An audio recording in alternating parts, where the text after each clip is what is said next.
किसान भाइयों नमस्कार, मैं पुनेश सिसोदिया। किसान भाइयों आज की इस वीडियो में हम बात करने वाले हैं धनुका कंपनी के लस्टर फंजीसाइड के बारे में, जो बहुत ही अच्छा काम करता है क्यूरेटिव एक्शन में। यानी कि यदि हमारी फसलों पर रोग आ चुका है, डिजीज आ चुका है, तो उसको क्योर करने में, ठीक करने में बहुत ही प्रभावी है, बहुत अच्छे तरीके से कंट्रोल करता है। तो आज की इस वीडियो में हम धनुका कंपनी के लस्टर फंजीसाइड के बारे में कंप्लीट जानकारी लेंगे, उसके कंटेंट से लेकर के उसकी कीमत और डोज तक। वीडियो अच्छा लगे लाइक कीजिएगा, अच्छा ना लगे तो आप इसे डिसलाइक भी कर सकते हैं। तो चलिए जानते हैं। देखिए, धनुका का जो लस्टर फफूंदीनाशक आता है, इसके अंदर हमें दो टेक्निकल देखने को मिल जाते हैं। पहला इसके अंदर होता है कार्बेंडाजिम, जो हमें 25% देखने को मिलता है। दूसरा इसके अंदर होता है फ्लूजिलाजॉल, जो हमें 12.5% देखने को मिलता है। तो ये दो टेक्निकल इसके अंदर होते हैं। और देखिए, दोनों ही टेक्निकल सिस्टेमिक होते हैं, यानी कि दोनों ही जो केमिकल है वो प्लांट के सिस्टम में जाकर के, और जो हमारा फंगस है, जो हमारा रोग का कारक है, उसको खत्म करने का एक काम करते हैं। तो प्लांट के सिस्टम में दोनों ही जाते हैं। तो ये जो लस्टर फंजीसाइड है, फफूंदीनाशक है, ये दो सिस्टेमिक केमिकल का कॉम्बिनेशन है। देखिए, ये जो जब हम लस्टर का स्प्रे अपनी फसलों पर करते हैं, तो ये हमारी फसलों पर फाइटोटॉनिक इफेक्ट भी डालता है। यानी कि इसके स्प्रे के बाद जो हमारी फसलें हैं वो हमें हरी भरी भी देखने को मिलती हैं। और देखिए, ये बहुत ही अच्छा काम करता है क्यूरेटिव एक्शन में। यानी कि मान लीजिए रोग आ चुका है, तो उसके लिए, रोग को ठीक करने के लिए बहुत ही प्रभावी तरीके से कंट्रोल देता है, बहुत ही प्रभावी तरीके से काम करता है।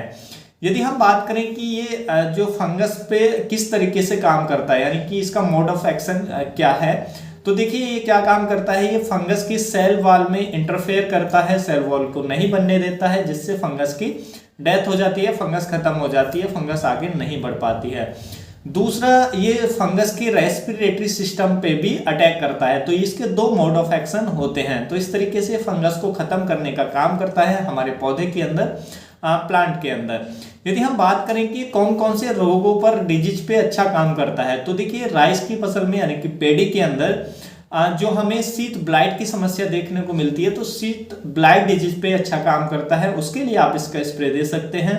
उसके साथ साथ हमारे जो मिर्ची के फार्मर हैं, मिर्ची की खेती करते हैं, तो मिर्ची के अंदर ये पाउडरी मिल्ड्यू जो रोग आता है उसको कंट्रोल करता है।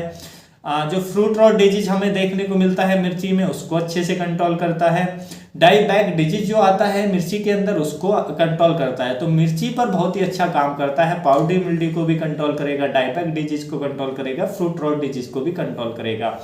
उसके साथ साथ देखिए, मूंगफली की खेती यदि आप करते हैं, तो मूंगफली की फसल में, यानी कि ग्राउंड नट के अंदर जो हमें स्टेम रॉट की समस्या देखने को मिलती है, तो स्टेम रॉट को भी अच्छे से कंट्रोल करता है ग्राउंड नट की फसल के अंदर, मूंगफली की फसल के अंदर। तो उसमें भी आप इसका उपयोग कर सकते हैं।